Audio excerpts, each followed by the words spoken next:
Chapitre 3. Marthe fait prévenir le maître. Je me trouve encore dans la maison de Lazare, et je vois que Marthe et Marie sortent dans le jardin pour accompagner un homme plutôt âgé, d'aspect très digne, et je dirais que ce n'est pas un Hébreu, car il a le visage complètement rasé comme les Romains. Une fois qu'ils sont un peu éloignés de la maison, Marie lui demande « Eh bien, Nicomède, que dis-tu de notre frère? Nous le voyons très malade. Parle. » L'homme ouvre les bras dans un geste de commisération qui constate le caractère inéluctable du fait, et il dit en s'arrêtant « Il est très malade. Je ne vous ai jamais trompé depuis les premiers temps où je l'ai soigné. J'ai tout essayé, vous le savez, mais cela n'a pas servi. J'ai aussi espéré, oui, j'ai espéré qu'il pourrait au moins vivre en réagissant contre l'épuisement de la maladie grâce à la bonne nourriture et aux cordiaux que je lui préparais. J'ai essayé aussi des poisons indiqués pour préserver le sang de la corruption et pour soutenir les forces selon les vieux principes des grands maîtres de la médecine. Mais le mal est plus fort que les remèdes employés. Ces maladies sont une sorte de corrosion. Elles détruisent, et quand elles apparaissent à l'extérieur, l'intérieur des os est déjà envahi. Comme la sève d'un arbre monte du bas jusqu'au sommet, ainsi, dans ce cas, la maladie s'est étendue depuis le pied à tout le corps. Marthe dit en gémissant « Mais il n'a que les jambes de malade. » « Oui, mais la fièvre détruit là où vous pensez qu'il n'y a que santé. Regardez cette petite branche tombée de cet arbre. Elle paraît rongée ici, près de la cassure. Mais voilà, il la brise entre ses doigts. Voyez-vous, sous l'écorce lisse, il y a la carie jusqu'à l'extrémité qui semble encore vivante parce qu'il y a encore des petites feuilles. Lazare, désormais, est mourant, pauvre sœur. Le Dieu de vos pères, les dieux et les demi-dieux de notre médecine n'ont rien pu faire, ou voulu faire. Je parle de votre Dieu.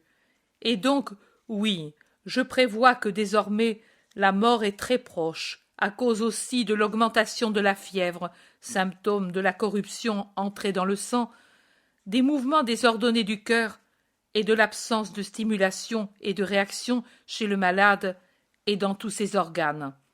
Vous voyez, il ne se nourrit plus, il ne retient pas le peu qu'il prend et il n'assimile pas ce qu'il retient. C'est la faim. Et croyez à un médecin qui vous est reconnaissant en souvenir de Théophile. Et ce qu'il faut plutôt désirer, c'est la mort désormais. Ce sont des mots effroyables. Depuis des milliers d'années, ils détruisent l'homme, et l'homme n'arrive pas à les détruire. Les dieux seuls le pourraient si... Il s'arrête, les regarde, en passant ses doigts sur son menton rasé. Il réfléchit, puis il dit « Pourquoi n'appelez-vous pas le Galiléen? C'est votre ami. Lui peut, car il peut tout. J'ai contrôlé des personnes qui étaient condamnées et qui sont guéries. Il sort de lui une force étrange, un fluide mystérieux qui ranime et rassemble les réactions dispersées et leur impose de vouloir guérir. Je ne sais pas. Je sais que je l'ai suivi aussi en restant mêlé à la foule et j'ai vu des choses merveilleuses. Appelez-le. Moi, je suis un gentil, mais j'honore le thaumaturge mystérieux de votre peuple, et je serais heureux si lui pouvait ce que moi je n'ai pas pu. » Marie dit « Lui est Dieu, Nicomède. Il peut donc tout. La force que tu appelles fluide, c'est sa volonté de Dieu. » Je ne me moque pas de votre foi. Au contraire, je la pousse à grandir jusqu'à l'impossible. Du reste, on lit que les dieux sont descendus parfois sur la terre. Moi, je n'y avais jamais cru, mais avec la science et la conscience d'homme et de médecin, je dois dire qu'il en est ainsi, car le Galiléen opère des guérisons que seul un Dieu peut opérer. Marie insiste. Non, pas un Dieu, Nicomède, le vrai Dieu. C'est bien, comme tu veux, et moi je croirai en lui et je deviendrai son disciple si je vois que Lazare ressuscite. Car désormais, plutôt que de guérison, c'est de résurrection qu'il faut parler. Appelez-le donc, et d'urgence, car si je ne suis pas devenu idiot, il mourra tout au plus d'ici le 3e crépuscule, à partir de celui-ci. J'ai dit tout au plus. Ce pourrait être avant, désormais. Marthe dit. Oh, si nous pouvions, mais nous ne savons pas où il est. Moi, je le sais. C'est un de ses disciples qui me l'a dit et qui allait le rejoindre en accompagnant des malades. Et 2 étaient des miens. Il est au-delà du Jourdain, près du gué. C'est ce qu'il a dit. Vous, peut-être, savez mieux l'endroit. Marie dit. Ah, dans la maison de Salomon, certainement. C'est très loin? Non, Nicomède. Et alors, envoyez-lui tout de suite un serviteur pour lui dire de venir. Je vais revenir plus tard, et je reste ici pour voir son action sur Lazare. Salut, Dominé, et réconfortez-vous mutuellement. Il s'incline et s'en va vers la sortie où un serviteur l'attend pour tenir son cheval et lui ouvrir le portail. « Que faisons-nous, Marie ?» demande Marthe après avoir vu partir le médecin. « Nous obéissons au maître. Il a dit de le faire appeler après la mort de Lazare, et nous le ferons. Mais une fois qu'il va être mort, à quoi servira-t-il d'avoir le maître ici?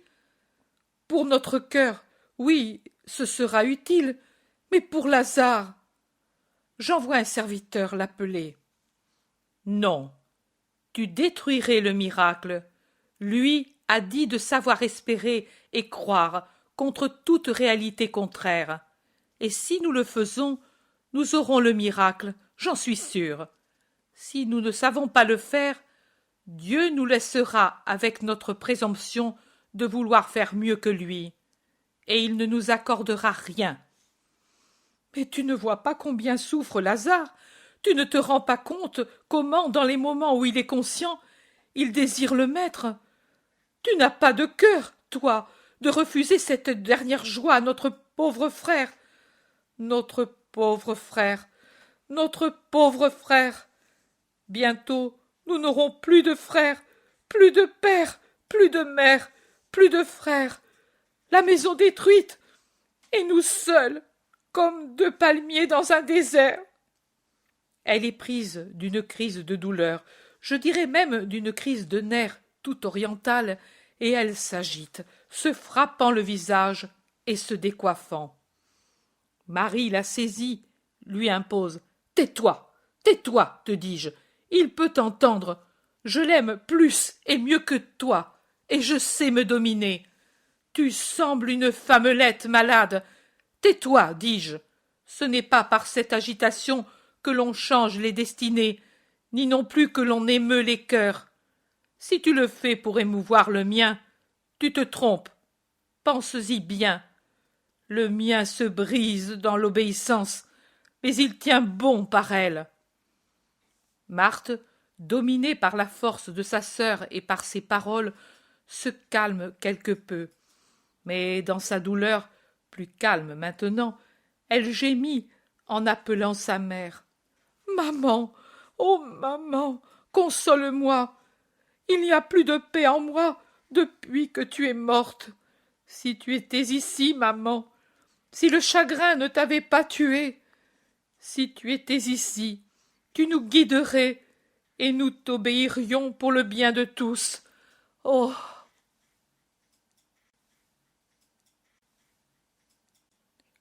Marie change de couleur.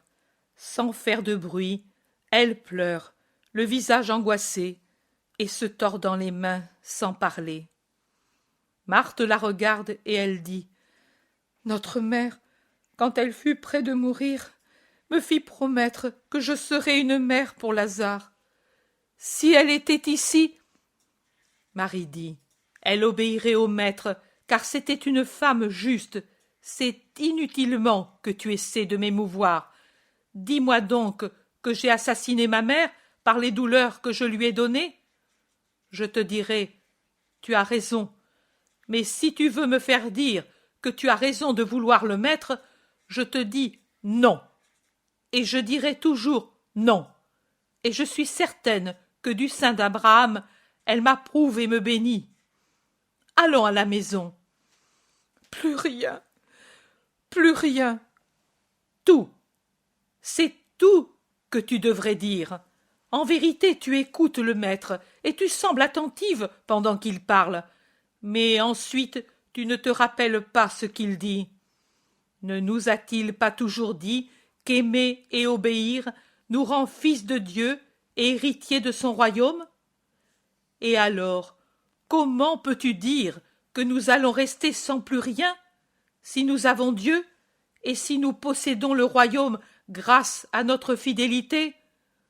Oh, comme en vérité il faut être absolu, comme je l'ai été dans le mal, pour pouvoir être aussi, et savoir, et vouloir être absolu dans le bien, dans l'obéissance, dans l'espérance, dans la foi, dans l'amour.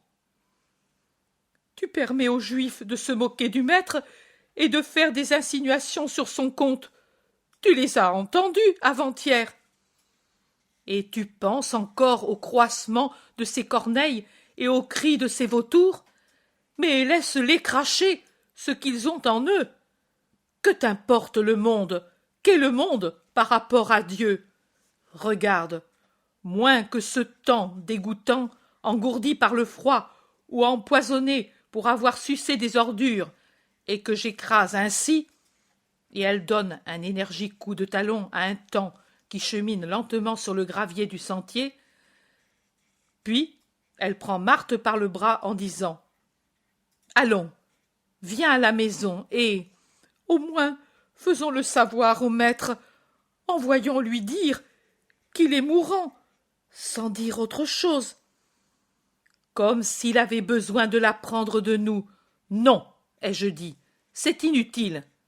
Lui a dit: Quand il sera mort, faites-le moi savoir. Et nous le ferons, pas avant.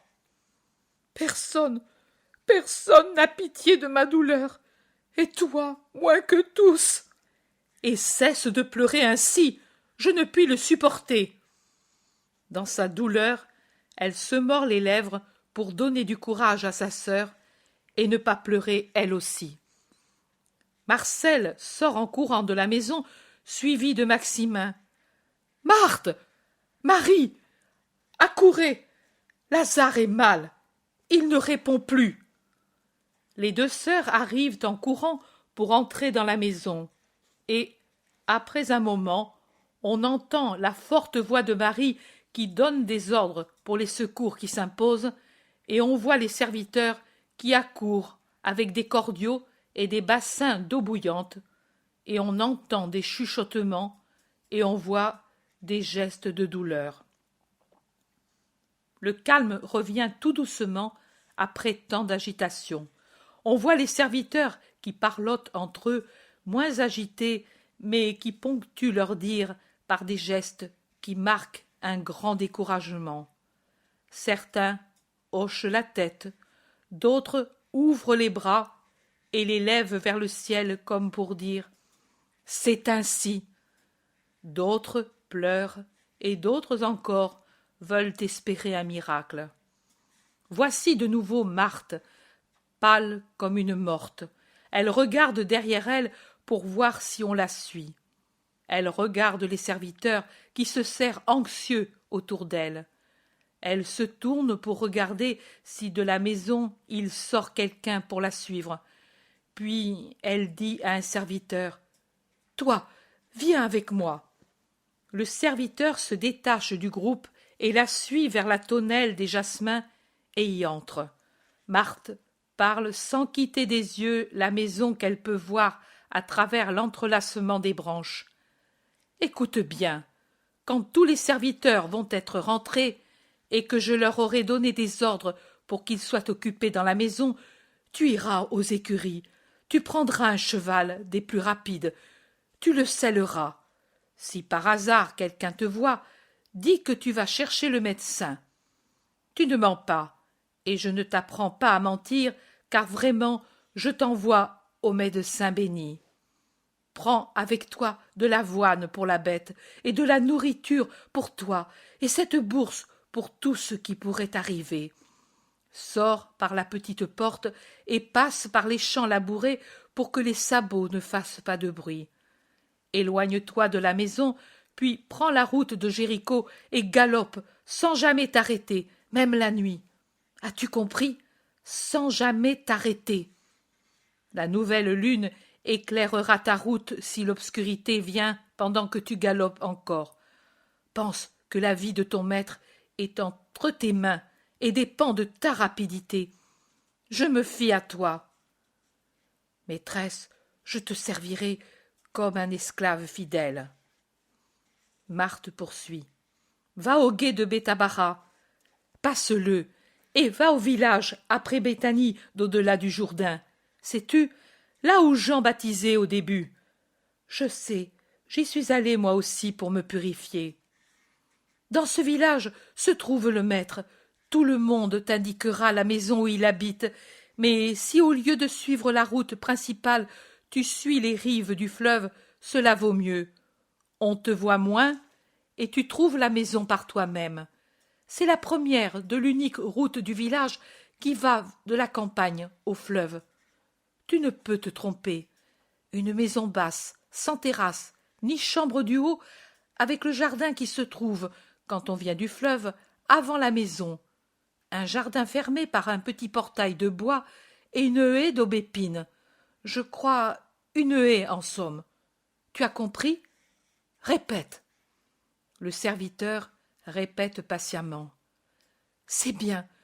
Demande de parler avec lui seul, et dis-lui que tes maîtresses t'envoient pour lui dire que Lazare est très malade, qu'il va mourir, que nous n'en pouvons plus, que Lazare veut le voir, et qu'il vienne tout de suite, par pitié. As-tu bien compris? J'ai compris, maîtresse. Et ensuite, reviens tout de suite, de façon que personne ne remarque trop ton absence. Prends une lanterne avec toi pour les heures sombres. Va, cours, galope, crève le cheval, mais reviens vite, avec la réponse du maître. Je le ferai, maîtresse. Va, va, tu vois, ils sont déjà tous rentrés dans la maison. Va tout de suite. Personne ne te verra faire les préparatifs. Je te porterai moi-même la nourriture. Va, je te la mettrai au seuil du petit portail. Va, et que Dieu soit avec toi. Va. Elle le pousse, anxieuse, et puis court rapidement à la maison en prenant toutes les précautions, et tout de suite après se glisse au dehors par une porte secondaire du côté sud, avec un petit sac dans les mains, rase une haie jusqu'à la première ouverture, tourne, disparaît, disparaît, disparaît.